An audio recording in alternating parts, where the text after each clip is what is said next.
Hello dear students. यहाँ पर question paper code 430/5/2 set 2 maths basic का पेपर है, बोर्ड 2026 का। इसके सभी आंसर आप देख लीजिए। सबसे पहले आपका सेक्शन ए, इसका फर्स्ट क्वेश्चन है, अ bag contains some red ball and some white balls. A ball is drawn at random from the bag. If the probability of getting red ball is 2/7, then find the probability of getting white ball. एक bag है, उसमें red ball है, white ball है, तो probability of white ball हमें बतानी है और प्रोबेबिलिटी ऑफ रेड बॉल हमें दे रखा है। हमें पता है किसी भी इवेंट की जो प्रोबेबिलिटी उसका टोटल सम होता है 1। ओके, तो प्रोबेबिलिटी ऑफ वाइट बॉल को हम PW से दिखाए हैं और रेड वाला हमें दे रखा है 2/7, तो इसकी जगह पे 2/7 रख दिया। ये इधर जाके माइनस हो जाएगा, तो 1 - 2/7 एलसीएम ले लेंगे, तो 7 × 7 -2/7, ये आ जाएगा 5/7। तो इसका option number B. Okay, next question देखते हैं। सेकंड वाले में यहाँ कह रखा है, if the zeros of polynomial px equal to 2x² - 7x + 6 are alpha and beta, then the value of 1/अल्फा + 1/बीटा। सो इसका मैंने डायरेक्ट रिलेशन बताया था आपको, 1/अल्फा + 1/बीटा अगर इसको सिंप्लीफाई किया जाए तो ये होता है आपका -b/c। तो सीधे आप इससे इसको कर लें, एमसीक्यू में है। तो b की वैल्यू आपकी ये होती है, x के कोफिशिएंट होता है, वो है आपका -7, ये माइनस इसका है, ध्यान रखें, और एक माइनस इसका खुद का है। c की वैल्यू है 6, तो माइनस माइनस प्लस हो जाएगा, तो 7/6, option number D. Okay, third question है, the probability of getting sum greater than 10 when 2 dices are roll together. तो जब भी 2 डाइस रोल करते हैं तो जो टोटल केस बनते हैं वो हमारे होते हैं 36। ओके, और ग्रेटर देन 10 जो होता है वो लाइन 5 वाली जो लाइन होती है उसमें मिलना शुरू होता है। वो भी कौन सा वाला नंबर पेयर होता है? 5 और 6, क्योंकि 5 और 6 का सम होता है 11। और उसके बाद फिर आपका 6 की लाइन आएगी, उसमें होगा आपका 6 और 5 और 6 और 6। तो ऐसे सिर्फ 3 केस बन रहे हैं, ठीक है। बाकी सारे तो कम ही होते हैं, हमने ये सब देख रखा है। टोटल 36 केस में से बस यही 3 केस है जिसमें हमें 10 से बड़ा मिल रहा है। यहाँ 11, यहाँ 11 और यहाँ 12, 6 + 6 12, ठीक है। तो 3 और अपॉन में टोटल, तो ये कट होगा, 3 1 जा, ये हो गया 1/12। तो इसका option number C. Next question देखते हैं। यहाँ पर है आपका total surface area of solid cone, radius 7 centimetre, slant height 25 centimetre. तो TSA है हमारा कोन का, वो होता है πr L + r, value put करके बस आंसर निकाल देना है। तो 22/7, r है 7, स्लैंट हाइट है 25 और r है 7। 7 से 7 कैंसिल, यहाँ पे 32 आ गया, इन दोनों का बस मल्टीप्लाई कर देना है। तो 32 के साथ जब मल्टीप्लाई करेंगे तो आपका आ जाएगा 2 2 4, ये हो गया हमारा 704 सेंटीमीटर स्क्वायर। तो ऑप्शन नंबर बी। बस फॉर्मूले में रखना था वैल्यू, काफी इजी क्वेश्चन था। Next, the length of pendulum is 70 centimetre and describe an arc of length 88 centimetre when swings, the angle subtended by arc at the centre. So एक pendulum है जो कि हमारा, जिसकी लेंथ दे रखा है 70 सेंटीमीटर और ये स्विंग कर रहा है, ठीक है। तो एक आर्क फॉर्म हो रही है जिसकी लेंथ है, आर्क लेंथ, इसको आर्क बोलते हैं, 88 सेंटीमीटर की, और ये सेंटर पे एक एंगल बना रहा है, इसको थीटा बोलते रहे, इसी की वैल्यू बतानी है। सो आर्क लेंथ का जो फॉर्मूला होता है हमारा, वो लगा देते हैं। वो होता है हमारा θ/360 2πr। सो आर्क लेंथ गिवन है 88, थीटा हमें निकालना है, 2 पाई की वैल्यू 22.7 और आर की वैल्यू है 70। 7 से 70 कट जाएगा 10 टाइम्स, और 0 से 0 कैंसिल हो गया, 2 से ये कैंसिल हो गया 18 टाइम्स, 2 से कटेगा 9 टाइम्स और ये 11 टाइम्स। बाकी सब 88 के पास ये 9 आ जाएगा डिवाइड से ऊपर, और 11 मल्टीप्लाई से डिवाइड में आ जाएगा, सामने थीटा बचा। ये कट गया 8 टाइम्स, और 8 और 9 का मल्टीप्लाई होता है 72। ओके, 8 9 से 72 हमारा आंसर आ जाएगा, 72 डिग्री। नेक्स्ट, अगला है हमारा 6 क्वेश्चन। डिस्टेंस निकालनी है between points -4, 5 and -1, 2। So distance formula वो लगा देते हैं, x2 - x1 whole square plus y2 - y1 whole square. ये है x1 y1 x2 y2।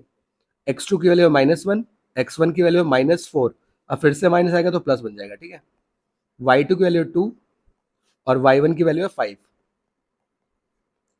-1 + 4 होता है 3, क्योंकि 4 में से 1 गया 3 आया, और 2 में से 5 को माइनस करेंगे तो आएगा 3, लेकिन साइन इस बार माइनस का आएगा क्योंकि 5 बड़ा है।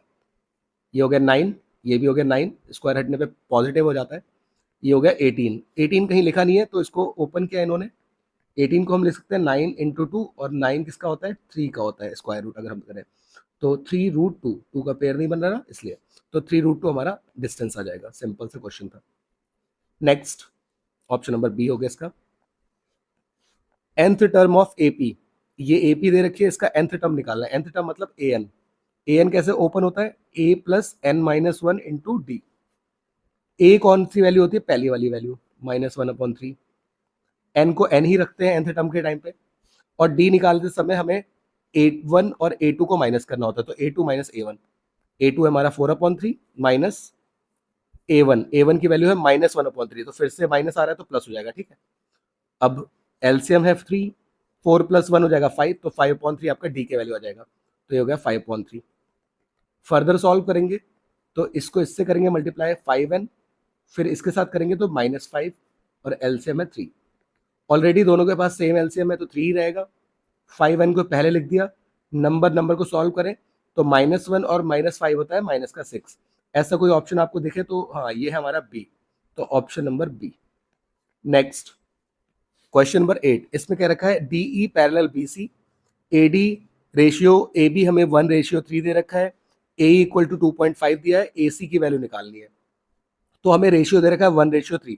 AD दिया है 1 पार्ट, इसको बोल देते हैं 1x, और ये जो पूरा AB दिया है वो दे रखा है 3x। ओके, A की वैल्यू 2.5 दी है, आपको ये पूरी वैल्यू फाइंड करनी है AC की। अब ये कैसे होता है, तो इसको AC को हमें निकालना है। देखिए कभी भी पैरेलल लाइन दी हो तो BPT लग जाती है, बाई BPT। हमें पता है AD/DB का रेशियो AE/EC के बराबर होता है, बट अगर छोटी साइड के साथ पूरी साइड भी दे रखी हो ना तो उनका रेशियो भी ले लेते हैं, तो मैं डायरेक्ट ले लेता हूँ। तो AD/AB बराबर AE/AC भी ले सकते हैं डायरेक्टली। MCQ है तो आप इतना ज़्यादा टाइम नहीं लगाएंगे ना, सीधे लगा दीजिए। तो AD/AB हो गया 1x/3x, AE की वैल्यू 2.5 और AC निकालना है, x से x कैंसिल, ये डिवाइड से ऊपर जाएगा तो AC 1 AC हो गया, और 3 ऊपर जाएगा तो 2.5 × 3, ये हो जाएगा आपका 5 3 15, 7.5। 7.5 है आपका ऑप्शन नंबर ए। ओके, बाकी आप इसको नॉर्मल तरीके से भी कर सकते हैं, AD/DB करके AE/EC से पहले EC की वैल्यू निकालें, फिर इसमें 2.5 ऐड करें, आपका आ जाएगा, ठीक है। नेक्स्ट 9th क्वेश्चन है, यहाँ पे दिया है a cylinder of radius r is surmounted on a hemisphere of same radius if total height of object is 13, find inner surface area। तो इनर सरफेस एरिया निकालना है, तो एक है सिलेंडर एक है हेमीस्फेयर, दोनों के CSA ले लेंगे, CSA of cylinder plus CSA of hemisphere. Cylinder का होता है 2πr/h और हेमीस्फेयर का होता है आपका 2πr²। r कॉमन है दोनों का तो r ले लिया, ठीक है। कॉमन ले लेते हैं 2πr, दोनों के पास है, अंदर बचा h, यहाँ पे स्क्वायर था तो एक r बचा, ठीक है। अब यहाँ पे एक पॉइंट समझना है आपको, ये r है रेडियस, तो ये वाली वैल्यू भी r होगी, ठीक है। अब ये टोटल दे रखा है 13, इसको h नहीं बोलेंगे, तो हमें हाइट चाहिए होती है इसकी। इसकी हाइट कैसे निकलेगी, अगर इस टोटल 13 में से इस r को माइनस कर दें तो 13 - r बोल सकते हैं। बाकी आप थोड़ा सा अगर दिमाग लगाएं तो आप एक काम और भी कर सकते हैं, h और r दोनों को ऐड करने पे 13 मिल रहा है, ठीक है।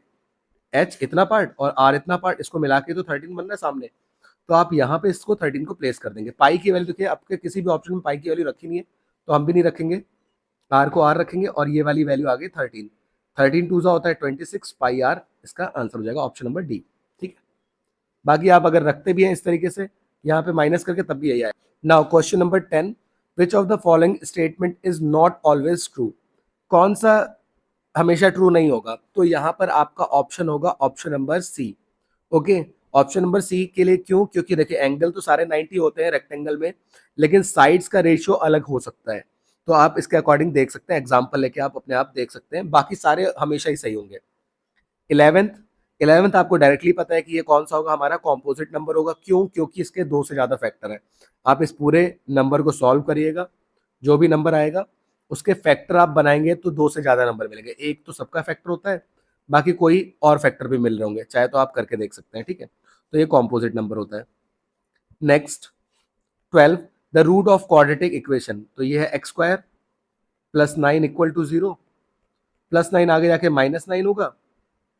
अब यहाँ पर स्क्वायर हटेगा तो ये रूट में आएगा -9, ओके। और हमको पता है जब रूट का नंबर माइनस का होता है तो ये हमारे रियल रूट नहीं होते हैं, ये इमेजनरी रूट होता है, ये इमेजनरी रूट है, ओके। तो ये आपका हो जाएगा नॉट रियल। बाकी आप चेक कर सकते हैं बी स्क्वायर माइनस 4ac वाले फॉर्मूले से, तो बी की वैल्यू यहाँ पर है नहीं, तो बी रहेगा, मतलब 0 हो जाएगा। और ए की वैल्यू है 1 और सी की वैल्यू है 9, तो 9 4 36, माइनस का आ रहा है ना। और जब भी -36 आएगा तो ये हमारा लेस देन 0 होगा, तो ये नॉट रियल वाले कंडीशन को सेटिस्फाई करेगा। नेक्स्ट अगला है आपका 13 question. A card is drawn at from the well shuffled deck of 52 playing cards, the probability of getting queen of spade. अब क्वीन हमारी टोटल तो 4 होती हैं, लेकिन स्पेड वाली जो क्वीन होती है वो एक ही होती है, ठीक है। तो एक ही क्वीन की बात कर रहे हैं, तो 1, और टोटल कितने 52 कार्ड्स थे, 1/52। बहुत सिंपल सा क्वेश्चन था ये, लेकिन कई बार हम लोग कंफ्यूज हो जाते हैं तो गलत कर देते हैं इतने इजी को भी, ठीक है। 14, साइन थीटा दे रखा है 1/√11, कॉट थीटा पूछा गया है। अब कॉट 10 का उल्टा होता है, 10 होता है P/B, तो P/B का उल्टा होता है B/P, और साइन रेशियो होता है आपका P/H का। तो आप एक ट्राइंगल बना लीजिए, यहाँ थीटा रख दीजिए, सामने है आपका P और H है आपका √11। ये आपका बेस यहाँ से निकाल दीजिए। बेस निकालने के लिए आपको पता है पाइथागोरस लगा देंगे, हाइपोटेनस का स्क्वायर बराबर परपेंडिकुलर प्लस बेस का स्क्वायर। हाइपोटेनस है √11, परपेंडिकुलर है 1, और बेस √11 का स्क्वायर 11 होता है, 1 का स्क्वायर 1, इधर आके माइनस होगा, ये हो जाएगा आपका 10, स्क्वायर हटेगा तो रूट आ जाएगा। अब √10 आ चुका है, ठीक है। तो बेस की वैल्यू √10 आ गई, परपेंडिकुलर की वैल्यू तो 1 ही थी, तो √10/1 आपका √10 ही होता है, तो ये option number C. Next,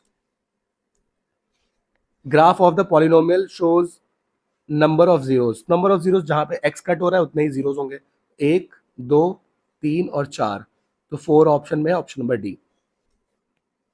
A chord QR subtend an angle 105 at the center O of circle, measure of angle RQP।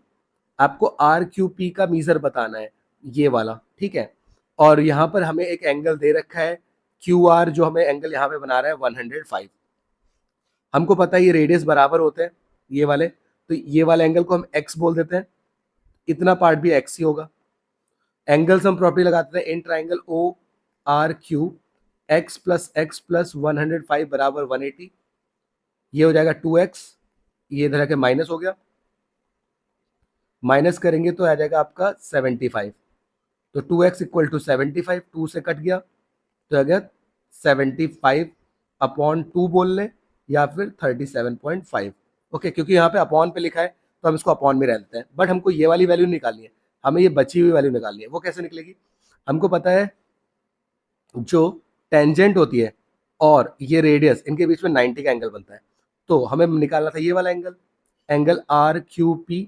तो टोटल 90 में से जो हमारा एंगल आया है उसको माइनस कर देते हैं, ये आया 75/2, एलसीएम लेंगे तो हो जाएगा 180 माइनस 75/2, इन दोनों को माइनस किया तो आ गया 105/2, option number B, okay. Next question number 17 है, यहाँ क्या रखा है, इफ 20 -20/9 -2/9 और 16/9 are in AP, next term बताना है। तो ये है पहला, दूसरा, तीसरा, मतलब फोर्थ टर्म बताना है, A4 बताना है। A4 होता है A+3D, ए तो पहले को बोलते हैं, तो ये तो -20/9 है, डी निकाल देते हैं इन दोनों को माइनस करके, तो -2/9 माइनस, फिर माइनस हो रहा है तो प्लस हो जाएगा। अब एलसीएम तो 9 है ही, माइनस का 2 प्लस का 20, तो इन दोनों को सॉल्व किया 18 आया, 18 कट जाता है 2 टाइम्स, तो आ गया 2, ओके। अब -20/9 प्लस 6, 3 2 6, अगेन एलसीएम लेना पड़ेगा, तो -20, 9 6 54/9, 54 में से अगर 20 को माइनस करते हैं तो ये आता है 34/9, तो ये option number D. Next question number 18 है, PQ is a tangent to a circle at point P। PQ कोई टेंजेंट है एट पॉइंट P, ठीक है। The number of tangent which can be drawn to circle parallel to P Q. अब P Q के parallel हम कितनी tangent खींच सकते हैं, तो पैरेलल तो सिर्फ एक ही टेंजेंट खींच सकते हैं जो डायमीटर को ऐसे कनेक्ट कर रही होगी, ठीक है, पॉइंट ऑफ कॉन्टेक्ट के साथ, तो एक ही टेंजेंट आएगी। अगर पूछे कि पेयर कितना होगा तो एक पेयर होगा पूरा। अगर पूछे एक सर्कल में कितनी टेंजेंट हो सकती है एट अ टाइम, तो आपकी दो। लेकिन आपसे बोल रहा है पी क्यू के पैरेलल कितनी होगी, तो पी क्यू के पैरेलल एक ही तो होगी। कई बार हम गलती से दो लिख देते हैं उस ऑप्शन के थ्रू, ठीक है, तो ये गलत हो जाएगा, ऑप्शन नंबर 20 का सही होगा। एसर्शन रीजन में आ जाते हैं। देखिए यहाँ पर एसर्शन रीजन में 19th है, median of data is the value of n by 2 where n represent sum of all frequency. तो n तो सम ऑफ ऑल फ्रीक्वेंसीज को दिखाता है। उनको जब हम हाफ करते हैं, मान लीजिए 100 है, तो हम CF में चेक करते थे, ठीक है, इसके बराबर है इससे बड़ी वैल्यू, फिर हम मीडियन क्लास चुनते थे, लेकिन वो मीडियन नहीं होता था। तो ये स्टेटमेंट तो गलत है। वो मीडियन की बात कर रहा है ना, ये मीडियन होता है n by 2, बट नहीं, वो मीडियन नहीं होता था, उससे कैलकुलेट करने में हेल्प मिलती थी। मीडियन डिवाइड करता है पूरी डिस्ट्रीब्यूशन को दो इक्वल पार्ट में, तो मीडियन मिडिल वैल्यू को ही बताता है, तो इन दोनों को दो इक्वल पार्ट में डिवाइड करता है मीडियन, हमने हमेशा देखा है। तो ये स्टेटमेंट बिल्कुल सही है। पहला गलत हो जाए तो दूसरा तो सही होना ही है, तो ऑप्शन नंबर डी। नेक्स्ट है, for an acute angle cos theta is always less than 1। किसी एक्यूट एंगल के लिए कॉस थीटा हमेशा 1 से छोटा होता है। अब कॉस थीटा एक्यूट एंगल होता है हमारा 30, 45 और 60, ठीक है, 90 से छोटा, 0 से बड़ा। तो कॉस 30 में अगर वैल्यू देखें तो ये होता है √3/2। अब √3 होता है हमारा 1.73। नीचे वाला नंबर बड़ा है और ऊपर वाला नंबर छोटा है, तो हमें पता है इसकी वैल्यू हमेशा 1 से तो छोटी ही आनी है, तो ये तो बिल्कुल सही स्टेटमेंट है। अगला है 1/√2। अगेन √2 की वैल्यू 1.41 होती है, ऊपर 1 है, तो ये नंबर फिर से बड़ा हो गया, फिर से ये आपका क्या हो जाएगा, छोटा आ जाएगा आंसर 1 से। नेक्स्ट है आपका 1/2, ये होता है 0.5। तो ये सारे स्टेटमेंट सही है, तो पहला असर्शन बिल्कुल सही है। नेक्स्ट आपका, in a right triangle hypotenuse is the longest side होती है। कॉस थीटा हमारा बेस अपॉन हाइपोटेनस होता है, तो कॉस बेस अपॉन हाइपोटेनस ही होता है। ऊपर भी कॉस की बात कर रखी है, तो ऑप्शन नंबर ए इसका सही है, ठीक है। ये थे हमारे एमसीक्यूज। आगे देखते हैं दूसरे पार्ट को, सेक्शन बी को करते हैं। यहाँ पे क्वेश्चन नंबर 21 है, if A in bracket a comma 0, b 1,1 and c 0, b forms a triangle right angle at b, when joined then establish a relationship between a and b। Okay, आपके पास एक right angle triangle दे रखा है, b पर right angle है, b के point हैं 1,1 और a और c के पॉइंट्स हमें दे रखे हैं। a का है a,0 और c का है 0,b। सो हमें रिलेशन बनाना है ए और बी में, और हमें राइट एंगल ट्राइंगल दिया है, ठीक है। राइट एंगल ट्राइंगल में ये होता है हाइपोटेनस, ये होता है परपेंडिकुलर, ये होता है बेस। तो पाइथागोरस अप्लाई कर देते हैं बाय पाइथागोरस थ्योरम। हाइपोटेनस का स्क्वायर, हाइपोटेनस मतलब ये हमारा जो AC है इसका square, AC square equal to perpendicular square plus base square. Perpendicular है AB और बेस है BC। डिस्टेंस फॉर्मूला लगा देते हैं, तो जब स्क्वायर फॉर्म होता है तो रूट नहीं लगता है। डिस्टेंस फॉर्मूला AC के अकॉर्डिंग देखें तो ये हमारा x1 y1, ये x2 y2, ठीक है। तो x2 minus x1 0 minus a whole square plus b minus 0 whole square. ऐसे अब AB की साइड से देखेंगे, ये हो जाएगा हमारा x2 y2, तो 1 minus a whole square plus 1 minus 0 whole square. और फिर BC की साइड से देखेंगे, तो यहाँ पे आप किसी को भी x1 y1 मान लें, जैसे मान लें ये x1 और ये y1 और उधर x2 y2 ये है, तो 0 minus 1 whole square plus b minus 1 whole square. बस इसको ओपन करते हैं, तो 0 माइनस a होता है माइनस a, b माइनस 0 होता है b, 1 माइनस a का होल स्क्वायर हो जाएगा, ओपन होगा आइडेंटिटी से, a square plus b square minus 2ab।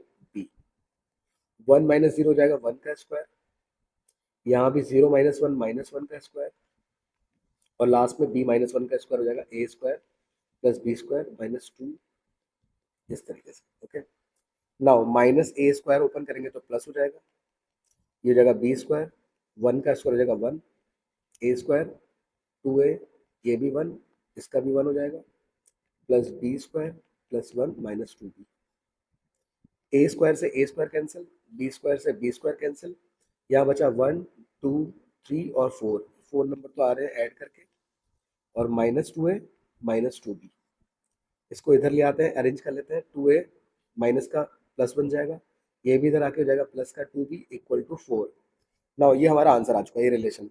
इसको सिंप्लीफाई करने के लिए आप इसको कट कर दीजिए, 2 से पूरी क्वेश्चन कट हो रही है, तो डिवाइड बाई 2 करेंगे तो 2 वन ज़ा 2 वन ज़ा एंड 2 टू ज़ा। सो ये हमारा फाइनल आंसर आ चुका है। ठीक है, नेक्स्ट क्वेश्चन करते हैं। क्वेश्चन नंबर 21 को देखिए, इसमें लिखा है in the given figure triangle ODC similar triangle OBA if angle BOC equal to 110, angle ODC equal to 45 and AB equal to 2CD। ये गिवन पॉइंट्स है हमारे। फाइंड करना है मीजर एंगल ओएबी का और रेशियो फाइंड करना है ओबी ratio OD. ये वाला ट्राइंगल जो है हमारा ओडीसी, इस साइड से ओडीसी सिमिलर दे रखा है ओबीए के यहाँ से। ठीक है, नाउ एक एंगल आपको दे ही रखा है, ये BOC जो यहाँ पे हमारा, ये हमको 110 दे रखा है और ODC भी दे रखा है 45। फाइंड करना है हमें एंगल OBA, ये वाला एंगल। तो देखिए बहुत आसान है। सबसे पहले जो हमें गिवन है ODC सिमिलर है OBA के। हमको पता है दो ट्राइंगल जब सिमिलर होते हैं तो सारी साइड का रेशियो बराबर होता है और सारे एंगल्स बराबर होते हैं। तो ये साइड जो है करस्पॉन्डिंग साइड OD के करस्पॉन्डिंग है हमारा OB, BC की करस्पॉन्डिंग है BA और OC करस्पॉन्डिंग है ये वाला हमारा जो है OA। ओके, तो सारे साइड का रेशियो बराबर होता है और सारे एंगल बराबर होते हैं। तो जो एंगल ये वाला है हमारा ODC वो करस्पॉन्डिंग है इधर एंगल OBA के, और ODC अगर हम देखें तो क्वेश्चन में ऑलरेडी गिवन है 45, तो OBA हमें निकालना था, तो ये भी कितना हो जाएगा 45। बाकी एंगल्स की हमें बात ही नहीं करनी थी, तो सीधे सीधे ही आपका सॉल्व किया गया। नाउ नेक्स्ट पॉइंट, हमें दे रखा है AB इक्वल टू 2CD, क्योंकि हमें AB इक्वल टू 2CD दिया हुआ है। अगर हम यहाँ पर, क्योंकि हमारे पास जो रेशियो है देखिए AB और इसका DC का वो क्या है, DC अपॉन B है, तो मैं इसको अगर लिखना चाहूँ तो मैं इसको लिख सकता हूँ, इसके अपॉन में लाऊंगा तो ये हो जाएगा आपका CD अपॉन AB, सामने बचेगा 1, ये 2 मल्टीप्लाई से डिवाइड कर जाएगा। तो इस CD अपॉन AB या DC अपॉन BA हम बोल रहे हैं, इसका रेशियो हमें मिल रहा है 1/2, और हमें पता है सारे ही रेशियो बराबर होता है, तो ये पूरा रेशियो आपका आ जाएगा 1/2।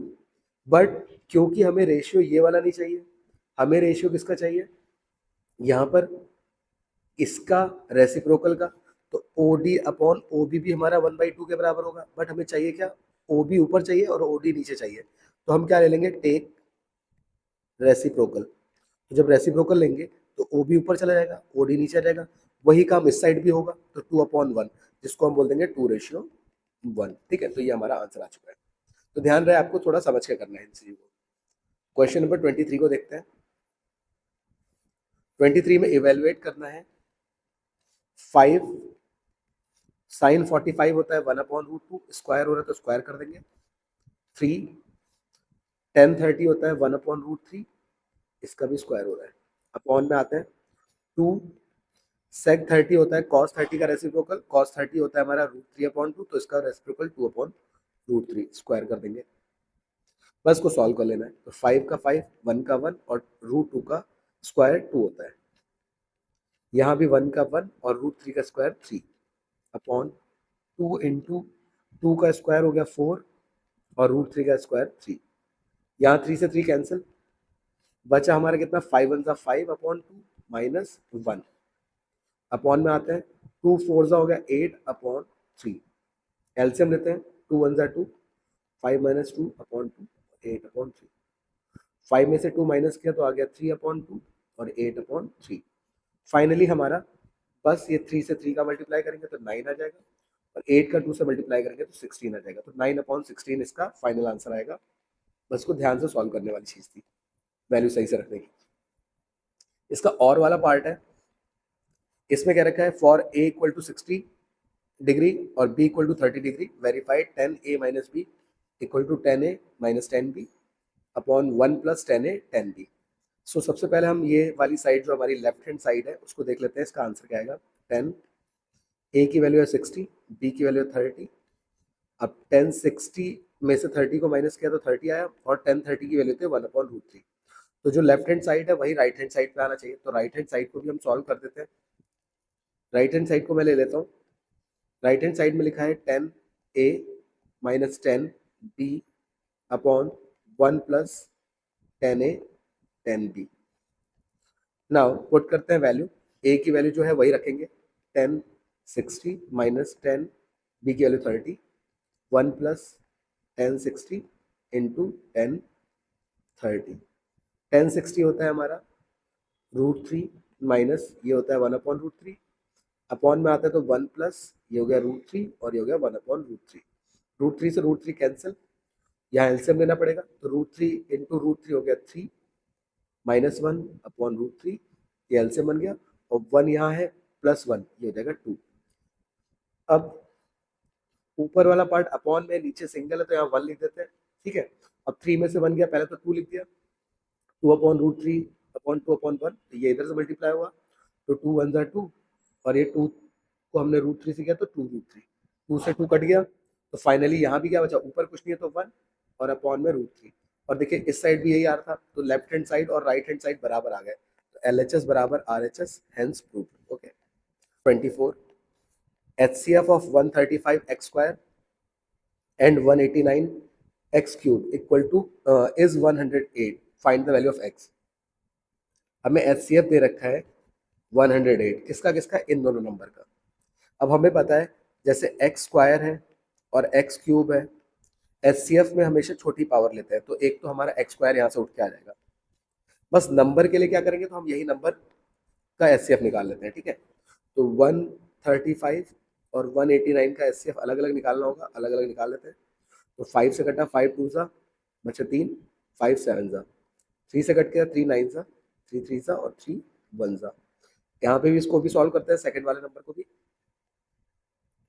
तो 189 को जब सॉल्व करेंगे 3 से कट करते हैं, 3 6 सा, 3 3 सा, 3 से 3 2 सा, 3 1 सा, 3 7 सा और 7 1 सा। कॉमन नंबर कौन से है, तो एक तो 3 है ये वाला, देन एक और 3 है, और यहाँ पे एक और 3 है, तो 3 इंटू 3 इंटू 3 इनका HCF आ जाएगा, तो हो जाएगा 3 3 9 3 27। तो एक 27 आया, और एक्स स्क्वायर और एक्स क्यूब में एक्स स्क्वायर हो गया, तो इन दोनों को मिला के जो हमारा बन रहा है वो प्रॉपर HCF बन रहा है। तो HCF कितना बना, 27x स्क्वायर, जो इक्वल है इसके 108 के। 27 डिवाइड में जाएगा, तो ये जब डिवाइड में गया तो इसको कट करते हैं, तो ये कट हो जाएगा हमारा 3 से, 3 9 सा, 3 3 सा, 3 6 सा, 9 से 4 टाइम्स कटता है, स्क्वायर हटा तो रूट आएगा। अब 4 जब बाहर आता है तो प्लस माइनस 2 वैल्यू देता है, बट क्योंकि यहाँ पे पॉजिटिव वैल्यू की बात हो रही है तो हमारे जो वैल्यू आ गई 4। नेक्स्ट, आई होप आपको समझ में आएगा, कोई पॉइंट भी ना आए समझ में तो कमेंट्स में पूछ लीजिएगा। क्वेश्चन नंबर 25, इसमें भी आपके पास ऑप्शन है। पहला है आपका, find the probability that a number selected at random from the numbers 30 31 32 33 up to 60 is a prime number and multiple of 6। Okay, so हमारे पास जो नंबर है वो है 30 से लेके 60 तक। अब यहाँ पे आपको पता होना चाहिए कि ये नंबर कितने हैं, तो अगर हम 60 में से 30 को माइनस करते हैं तो मिलता है 30, बट क्योंकि 30 भी इंक्लूड हो रहा है, वो तो ये वाला नंबर है, 31 से 60 तक 30 नंबर है, क्योंकि 30 को भी इंक्लूड कर रहे हैं, फ्रॉम जब बोलता है तो उसको भी इंक्लूड करता है, बिटवीन बोलता तो हम बीच के नंबर लेते हैं, ठीक है। तो एक 1 ऐड, मतलब इसमें 1 ऐड कर देते हैं, तो टोटल जो नंबर होंगे वो आपका 30 + 1 31 बनेंगे। अब फर्स्ट पार्ट में हमें निकालना था probability of prime number. Okay, तो अपॉन का तो बदल गया 31 है। अब प्राइम नंबर कौन कौन से होते हैं, जो हमारे खुद के टेबल में आते हैं और 1 के टेबल में। तो सबसे पहला 31, देन आपका आएगा 37, उसके बाद आएगा आपका 41, फिर आएगा 43, नेक्स्ट में आपका आएगा 47, देन 53, और लास्ट 53 के बाद आपका आ जाएगा 59। तो ऐसे कितने नंबर हो गए, 1 2 3 4 5 6 7, ऐसे 7 नंबर है हमारे यहाँ पे, तो ये जाएगा 7/31। Okay, next question, multiple of 6। 6 का मल्टीपल सेलेक्ट करना है, तो जो मल्टीपल ऑफ 6 होंगे, अपॉन में तो 31 ही आएगा। 6 की टेबल में ये वाले कौन कौन नंबर आते हैं, तो 6 5 30, 6 6 36, 42, 48, 54 और 60। तो ये कितने नंबर है? 1, 2, 3, 4, 5, 6। तो ऐसे 6 नंबर है ये। तो ये हो जाएगा हमारा 6/31। तो फाइनली जो हमारा आंसर आया है 7/31 और 6/31। ओके, इसका और वाला पार्ट देख लेते हैं। और वाले पार्ट में हमसे क्या रखा है? Slips of letter of word background are put in the bowl and thoroughly mixed. One slip is picked up random. Find the probability that picked up slip of letter is vowel. तो vowel होते हैं हमारे A, E, I, O, U। तो देखिए यहाँ पर A कहाँ है? तो A ये है, E है नहीं, I भी नहीं है, O आपका यहाँ पे मिलेगा और U आपका यहाँ मिलेगा। तो ऐसे 3 लेटर मिल रहे हैं, 1, 2 और 3।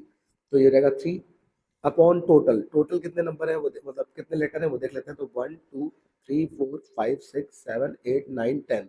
तो 3/10 आपका आंसर हो जाएगा। Okay, probability of vowel.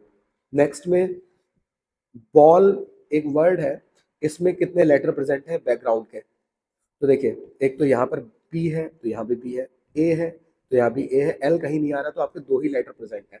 तो इसकी जो प्रोबेबिलिटी आएगी सेकंड वाले की, वो आ जाएगी आपकी 2/10। कट करेंगे तो 2 1 जा 2 5 जा, तो फाइनल आंसर 1/5 आ गया। ओके, सिंपल सा था, पहले वाले से ज्यादा सिंपल ये वाला था। नेक्स्ट सेक्शन सी पे आ जाते हैं। यहाँ पे शॉर्ट टाइप क्वेश्चन है हमारे 3 मार्क्स के। 26 इसमें बोला है find the zeros of polynomial P x equal to 4x² minus 8x+3 and verify relationship between zeros and coefficient. Okay, simply हमें इसके जीरोस निकालने और रिलेशनशिप वेरीफाई करना है। हमारे पास है 4x² माइनस 8x+3। पहले तो इन दोनों नंबर की मल्टीप्लाई किया, 12 आया प्लस का। ये नंबर आपको चाहिए और ये नंबर आपको ऐड या सब्ट्रैक्ट करके चाहिए। तो कौन से ऐसे नंबर है जो आपको 12 और 8 देते हैं? तो 6 2 जा 12, 6 की 2 से मल्टीप्लाई कराई तो 12 मिल गया और 6 में 2 ऐड किया तो 8 मिल गया। लेकिन साइन हमें क्योंकि नेगेटिव बनाना है तो माइनस का 6 और माइनस का 2 चाहिए, तभी हमको -8 मिलेगा। और माइनस ये मल्टीप्लाई करके +12 भी बन जाएगा। ठीक है, तो ये हो जाएगा हमारा 4x² minus 6x minus 2x plus 3। इन दोनों में कॉमन ले लेते हैं, तो यहाँ पे 2 कॉमन है 4 और 6 में, और x² और x में x कॉमन है। 4 बनाना है तो 2 से मल्टीप्लाई करेंगे, x आपका चाहिए होगा, यहाँ आपका 3 चाहिए क्योंकि 2 3 से 6 बन जाएगा, x तो ऑलरेडी है। नेक्स्ट ब्रैकेट में भी यही आ जाएगा 2x माइनस 3। बस आपको साइन चाहिए माइनस का, तो इसको -1 बोल देंगे। नाउ इस 2x को आप इस -1 के साथ लिखेंगे, 2x माइनस 1, एक आपका रूट आ गया। नेक्स्ट है आपका 2x माइनस 3, इक्वल में 0 जरूर चलेंगे। अब पहला जो 0 निकालना है तो आप इसको 0 के इक्वल रखेंगे तो हो जाएगा 1/2, और नेक्स्ट वाले को रखेंगे 2x माइनस 3 को, तो ये हो जाएगा आपका 3/2। फर्स्ट वैल्यू को आप अल्फा बोल देंगे और सेकंड वैल्यू को आप बीटा बोल देंगे। तो पहला पॉइंट तो आपका ये सॉल्व हो गया, जीरोस निकल गए। नाउ वेरिफिकेशन कर लेंगे। अब वेरिफिकेशन में आपको सबसे पहला चाहिए होता है सम, जो कि होता है alpha plus beta minus b/a। अब अल्फा की वैल्यू आई हमारी 1/2, बीटा की वैल्यू 3/2, और बी और ए की वैल्यू देख लेते हैं। देखिए, बी आपका होता है ये वाला एक्स का कोफिशिएंट जो कि है -8, और ए की वैल्यू है 4। यहाँ पर आपका एलसीएम ऑलरेडी 2 है, तो 3 + 1 हो जाएगा 4/2, कट करके 2 आ गया। इस साइड देखिए माइनस माइनस प्लस हो गया, 4 से 8 कटेगा 2, तो ये तो वेरीफाई हो गया 2 = 2। सेकंड है आपका प्रोडक्ट वाला। प्रोडक्ट होता है alpha into beta c/a। Alpha है 1/2, बीटा है 3/2। सी की वैल्यू है आपकी ये जो लास्ट वाली होती है 3, और ए की वैल्यू 4, तो 3/4। यहाँ मल्टीप्लाई करना है तो 3 1 जा 3, और नीचे भी 2 2 जा 4, तो 3/4 = 3/4। ये हो गया हमारा हेंस वेरीफाइड। ओके, तो सिंपल सा क्वेश्चन था, बस आपको फैक्टर बनाने आने चाहिए, वेरिफिकेशन आप आराम से कर सकते हैं, आपको रूल पता होना चाहिए। नेक्स्ट है हमारा इसका और वाला पार्ट। और वाले पार्ट में क्या रखा है? Form a polynomial whose zeros are alpha square and beta square, where alpha and beta are zeros of polynomial px equal to x² minus 3√2x plus 4। Okay, जब रूट आ जाता है तो अक्सर बच्चे सोचते हैं कि इसका फैक्टराइजेशन मेथड से करने में प्रॉब्लम होता है, बट ऐसा थोड़ा सा दिमाग लगाना आना चाहिए। ठीक है, यहाँ पहले तो इसकी मल्टीप्लाई करते हैं इस वाले नंबर से, तो ये तो 4 ही चाहिए, मल्टीप्लाई करके 4 चाहिए, और ये नंबर आपको ऐड और सब्ट्रैक्ट करके चाहिए। तो कौन से ऐसे नंबर है जिसमें रूट भी मिल जाए ऐड और सब्ट्रैक्ट करके? देखिए, अगर मैं 2√2 में √2 ऐड करूँ तो ये आपको 3√2 दे देगा। ओके, मैं इसको दूसरे मेथड से भी कर सकता था, क्वाड्रेटिक फॉर्मूला से, लेकिन वहां पे आपको इतना बस कैलकुलेशन करनी है। यहाँ दिमाग लगाएंगे तो आपको चीजें और क्लियर होंगी। ठीक है, तो आप चीजें करके जाइए सब। तो जब इन दोनों का मल्टीप्लाई करेंगे हम तो 4 भी मिलता है। आप देखिए, 2√2 को अगर √2 से मल्टीप्लाई करेंगे तो आपका 2 का 2 हो गया, और √2 और √2 2 होता है, इन दोनों का मल्टीप्लीकेशन। और फाइनली 2 की 2 से मल्टीप्लाई करेंगे तो 4 ही तो मिलेगा।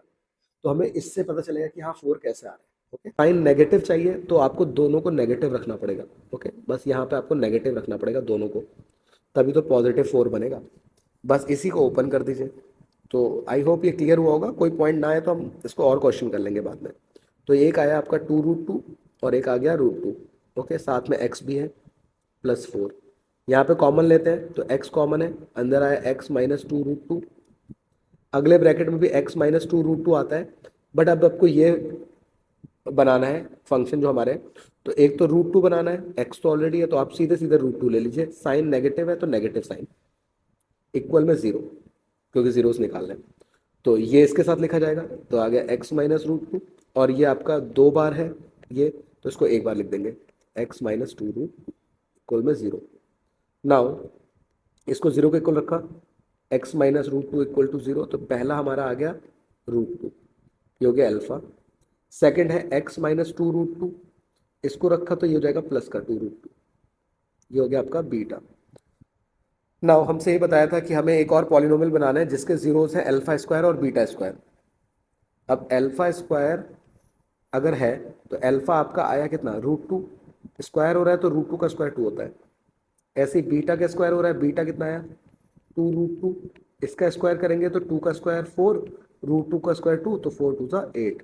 अब इनसे आपको बनाना है। तो एक देखो, आपको रिलेशन चाहिए होता है सम का, पॉलिनोमियल जब बनाना होता है सम चाहिए होता है, तो 2 + 8 आएगा 10।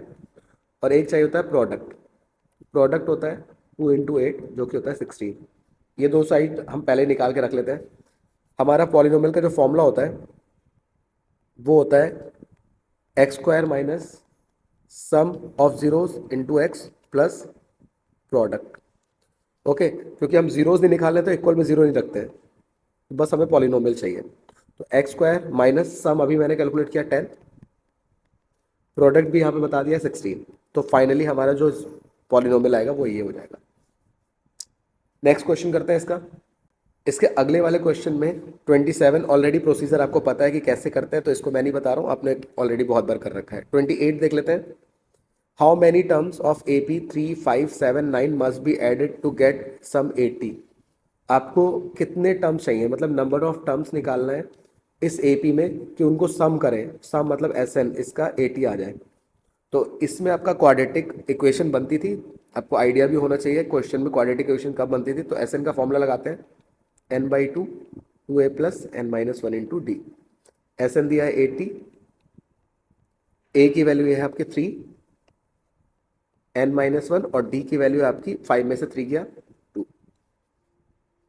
कॉमन लेते हैं, यहाँ पे 2 और यहाँ पे 2 को कॉमन बाहर निकाल लेते हैं, तो ये हो जाएगा आपका अंदर बचा 3 + n-1, 2 से 2 कैंसिल हो गया। ओके, तो 80 इक्वल टू बचा n, 3 - 1 होता है 2 + n। नाउ अंदर मल्टीप्लाई करते हैं तो ये हो जाएगा 2n + n² इक्वल टू 80। इसको सिंप्लीफाई कर लेते हैं, तो पहले n² वाला टर्म इधर ही रहने देंगे क्योंकि पॉजिटिव है, इसको बस उधर लाना पड़ेगा तो ये माइनस हो जाएगा। अब आपको फैक्टर बनाने हैं तो 80 मल्टीप्लाई करके चाहिए और ऐड और सब्ट्रैक्ट करके, माइनस का ध्यान रखें, और ऐड और सब्ट्रैक्ट करके 22 चाहिए।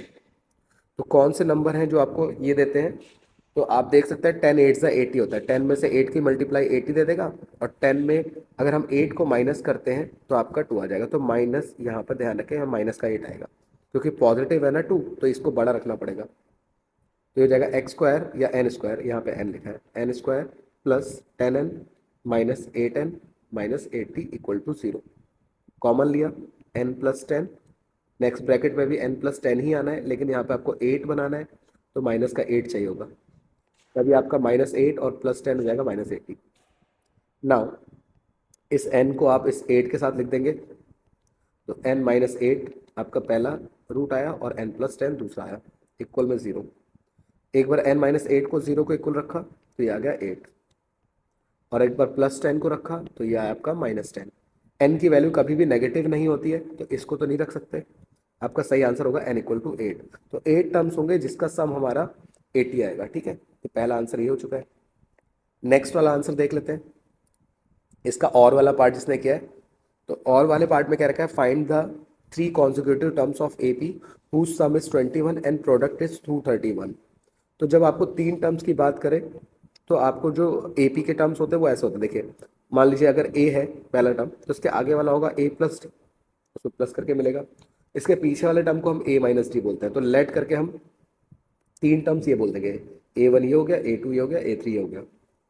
नाउ इनका सम, अगर सम करेंगे, सम मतलब प्लस सबका, तो हमें मिलेगा 21। अब A+A+A ये हो जाएगा 3A, यहाँ से D से D कैंसिल हो गया, 3 से कट जाएगा ये 7 जा, A की वैल्यू 7 आ जाएगी। ओके, यहाँ पे मैंने टर्म्स ऐसे के लिए, आप ऐसे भी ले सकते थे A+D A+2D, लेकिन ऐसे करने पे क्या होता है, सीधे A मिल जाता है। ठीक है, वहाँ पे आपको D भी मिलेगा, फिर एलिमिनेशन लगाओगे तो यहाँ A सीधे आ रहा है तो सीधे रख लो, ज़्यादा बेटर रहेगा।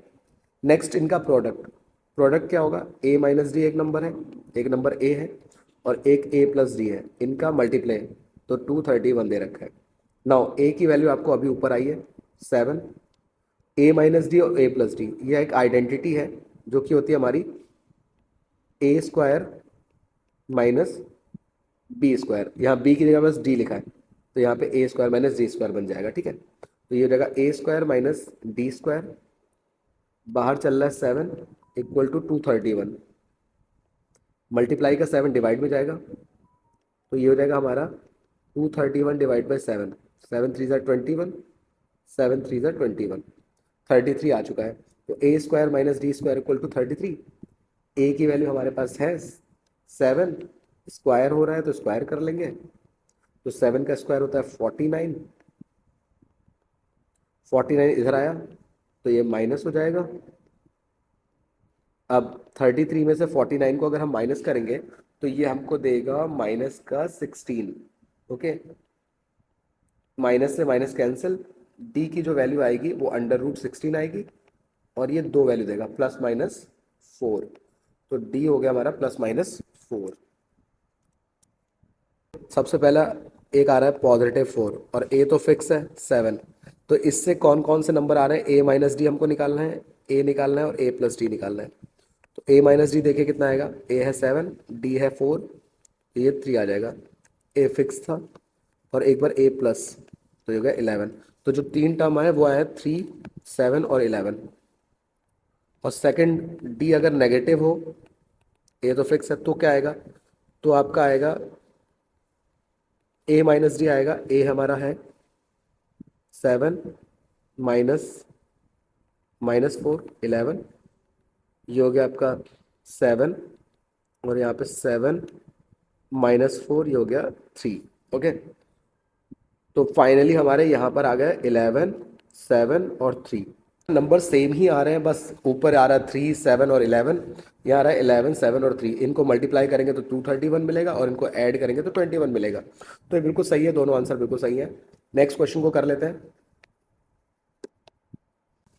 क्वेश्चन नंबर 29 को देखें, इसमें लिखा है chord A B of a circle subtend an angle 120 degree at the centre O of circle, find the length of arc A B if radius of circle is 21। तो यहाँ पे एक कॉर्ड है ए बी जो कि circle के centre पर 120 का एंगल बना रही है। हमें जो आर्क है ये वाली ए बी, उसकी लेंथ बतानी है। अब आर्क लेंथ के लिए हम फॉर्मूला लगाएंगे आर्क लेंथ वाला। सो आर्क लेंथ का जो फॉर्मूला होता है वो होता है हमारा θ/360 2πr। थीटा ऑलरेडी गिवन है 120, पाई की वैल्यू 22.7 और आर जो रेडियस है 21 दे रखा है। यहाँ पे 0 से 0 कैंसिल, ये आपका 3 टाइम्स कट जाएगा, 7 से कट जाएगा ये 3 टाइम्स, 3 से 3 कट गया, 2 और 22 बचा जो कि होता है 44 सेंटीमीटर। तो बहुत ही इजी क्वेश्चन था, सीधे सीधे आंसर आ चुका है। नेक्स्ट देखते हैं, क्वेश्चन नंबर 30 है हमारा। Prove that tan² θ + cot² θ + 2 = sec² θ cosec² θ। तो यहाँ पर हमारे पास है tan और cot, बनाना है sec और cosec। तो टेन से हम साइन बनाएंगे और कॉस का यूज करेंगे, यहाँ पे भी हम कॉस और साइन का यूज करेंगे, बाद में इसको सेक और कॉसेक में कन्वर्ट कर लेंगे। सो लेफ्ट हैंड साइड लेके चलते हैं। टेन होता है हमारा साइन अपॉन कॉस, स्क्वायर हो रहा है तो दोनों का स्क्वायर लगा देंगे, sign square theta upon cos square theta. यहाँ कॉट है तो ये इसका रेसिप्रोकल होता है, cos square theta upon sine square theta plus one. LCM ले लेते हैं। अब एलसीएम कैसे लेंगे, यहाँ पर आपके पास साइन स्क्वायर थीटा नहीं है तो साइन स्क्वायर थीटा से ऊपर और नीचे मल्टीप्लाई कर लेंगे। यहाँ आपका कॉस स्क्वायर थीटा नहीं है तो कॉस स्क्वायर थीटा से नीचे और ऊपर मल्टीप्लाई कर लेंगे। और यहाँ पे दोनों ही नहीं है तो साइन स्क्वायर थीटा और कॉस स्क्वायर थीटा दोनों से ही मल्टीप्लाई होगा। ओके, सो फाइनली ये बन जाएगा हमारा sign square theta plus sign square theta हो जाएगा हमारा साइन की power 4 theta. Next cos square theta और कॉस स्क्वायर थीटा भी हो जाएगा हमारा कॉस की पावर 4 थीटा, ये हो जाएगा 2 sign square theta cos square theta, और अपॉन में एलसीएम हो जाएगा sign square theta cos square theta. Now अब हमें क्या करना है, ऊपर एक आइडेंटिटी बन रही है, अगर हम ध्यान से देखें तो अगर हम साइन स्क्वायर थीटा का स्क्वायर लिख दें इसे, इसको कॉस स्क्वायर थीटा का स्क्वायर लिख दें तो 2 टू ज़ा 4 ही तो बन जाएगा। तो ये बन गया हमारा a square plus b square. Next हो जाएगा 2, ए है हमारा साइन स्क्वायर थीटा, बी है हमारा कॉस स्क्वायर थीटा, तो 2 ए बी पूरी पूरी आइडेंटिटी बन रही है। और नीचे चल रहा है साइन स्क्वायर थीटा। देखिए न्यूमरेटर में जो हमारा पूरा लिखा है वो एक आइडेंटिटी है ए प्लस बी का होल स्क्वायर, जो कि हो जाएगा ए हमारा ये है, बी है कॉस स्क्वायर थीटा का होल स्क्वायर, अपॉन में आपका sine square theta cos square theta. अब sine square theta plus cos square theta होता है 1, तो इसको रिप्लेस कर देंगे हम 1 से, और अपॉन में चल रहा है sign square theta into cos square theta. Finally हमारा आंसर आने वाला है। बस आपको एक बार साइन को मतलब 1 को साइन के साथ देखना है और एक बार कॉस के साथ देखना है। तो जब हम इसको 1 अपॉन साइन स्क्वायर थीटा देखेंगे तो ये बन जाएगा 1 अपॉन साइन किसका होता है रेसिप्रोकल, ये होता है कॉस एक का, तो ये हो जाएगा कॉस स्क्वायर थीटा। और 1 अपॉन कॉस स्क्वायर थीटा को देखेंगे तो ये हो जाएगा सेक स्क्वायर थीटा। और आगे पीछे लिखा है उससे फर्क नहीं पड़ता, ठीक है, कॉम्यूटेटिव प्रॉपर्टी आपको पता ही है, उसको आगे लिख लेना sec square theta into cos x square theta. तो ये आंसर आ चुका है। नेक्स्ट क्वेश्चन देखते हैं। क्वेश्चन नंबर 31 को देखिए, यहाँ लिखा है points P 6,0, Q 2,8 and R -2,4 are vertices of triangle PQR. It is given that MN parallel QR, PM upon MQ equal to 1/3 using distance formula and ratio formula, ratio मतलब section formula, show that MN upon QR equal to 1/4. सो यहाँ पर आपको points दे रखे हैं, PQR के coordinates दे रखे हैं और PM अपॉन MQ का रेशियो दे रखा है 1:3। नाउ अब हम क्या करेंगे, ये आपका एज अ M1 और ये एज अ M2 ट्रीट होगा, ये X1 Y1 ये X2 Y2, इससे M के पॉइंट निकाल लेंगे। देखिए M जो है हमारा बीच में आ रहा है ना, और P और Q हमें दे रखा है, रेशियो भी हमें 1 और 3 दे रखा है, तो सेक्शन फॉर्मूला का यूज करके हम इसकी वैल्यू निकाल लेंगे। 6,0 2,8 और ये M1 M2, तो इसके पॉइंट्स को हम X Y बोल देते हैं। फॉर्मूला क्या होता है, वो होता है हमारा M1 X2 plus M2 X1 upon M1 plus M2, 2 6 3 18 और यहाँ पे 4, 18 प्लस 2 होता है 20, कैंसिल होगा तो आ जाएगा 5। y के लिए फॉर्मूला लगा देते हैं। y का फॉर्मूला होता है ये M1 तो वही होता है, इस बार y आ जाएगा M1 Y2 plus M2 Y1 upon 1 plus 3, तो 8 1 8 और ये तो 0 ही हो जाएगा, तो 8/4 ये आ गया 2। तो m के जो पॉइंट आए हैं वो आए हैं 4 5,2। नेक्स्ट इसी तरीके से हम n के पॉइंट भी निकाल लेते हैं, ये n। अब n के पॉइंट कैसे निकलेंगे, तो देखिए ऑलरेडी आपको पता है जब कोई लाइन पैरेलल हो किसी ट्राइंगल में तो बाय थेल्स थ्योरम, थेल्स या बीपीटी, जो रेशियो होता है साइड के वो बराबर होता है, तो PM अपॉन MQ एक्चुअल में बराबर होगा PN अपॉन NR के, जो कि ऑलरेडी 1/3 दे रखा था ये वाला पार्ट, तो ये भी 1/3 होगा, तो ये रेशियो भी 1/3 ही आएगा। तो आपको बस इसका यूज करना है और सॉल्व कर देना है। तो जो P और R है, ये डिस्टेंस P की वैल्यू है 6,0 और R की वैल्यू है -2,4, ये रेशियो आपका 1:3 है, M1 M2 X1 Y1 x2 y2, और इसको x और y बोलते हैं, इसमें स्मॉल। x की वैल्यू निकाल लेते हैं, तो m1 x2 plus m2 x1 upon नीचे तो 4 ही आना है, ये हो जाएगा हमारा 2 माइनस का, और 18/4, ये आ गया 16/4, आ गया 4। नेक्स्ट y के लिए सॉल्व कर लेते हैं, ये हो जाएगा m1 इस बार y2 plus m2 y1 upon 4, तो 4 1 4 अपॉन 4 कैंसिल होके 1 आ चुका है। सो फाइनली हमारा जो n के पॉइंट्स हैं वो आए हैं 4,1। तो ये तो हमारा रेशियो फॉर्मूला हमने यूज करके दोनों के पॉइंट्स निकाल लिए। अब डिस्टेंस फॉर्मूला यूज करके हमें डिस्टेंस फॉर्मूले से पहले हम इसके डिस्टेंस निकाल लेते हैं mn की। तो mn की डिस्टेंस क्या आएगी, ये x1 y1 x2 y2, formula होता है हमारा x2 माइनस x1 का होल स्क्वायर, तो x2 माइनस x1 4 माइनस 5 का whole square plus y2 minus y1 का होल स्क्वायर 1 माइनस 2 का होल स्क्वायर। 5 में से 1 गया, यहाँ -1, यहाँ भी -1, ये -1 का स्क्वायर 1 होता है, इधर भी 1, तो आ गया √2। तो mn की डिस्टेंस ये आई है। हमें QR भी चाहिए, तो QR को भी निकाल लेते हैं। QR की डिस्टेंस के लिए आपको यहाँ पे लगाना पड़ेगा डिस्टेंस फॉर्मूला, ये x1 y1 x2 y2, तो हो जाएगा हमारा -2 प्लस 4 माइनस 8, ये हो गया -4, ये हो गया -4, ये हो गया 16, ये हो गया 16, 32 आ गया रूट का। 32 को हम ले सकते हैं 16 × 2, और 16 बाहर आ सकता है रूट के, जो कि बचता है 4, और √2 अंदर ही रहेगा, तो उसका पेयर नहीं बना है। बस हमें क्या करना था, इन्हीं का रेशियो निकालना था, जो कि 1/4 प्रूफ करना था। तो दोनों वैल्यूज हमारी आ चुकी हैं, mn अपॉन QR। mn की वैल्यू आई √2, QR की वैल्यू आई 4√2, √2 से √2 कैंसिल, ऊपर बचा 1, नीचे बचा 4, ये जगह हमारा हैंस प्रूव्ड। अब सेक्शन डी और ई को मैं नेक्स्ट पार्ट में सॉल्व कर दूंगा। तो आई होप आपको ये समझ में आया होगा, जो बच्चे आगे एग्जाम देंगे इनको अच्छे से देख ले। सो नेक्स्ट पार्ट में इसके बाद करूंगा, तब तक के लिए take care, bye bye and all the best.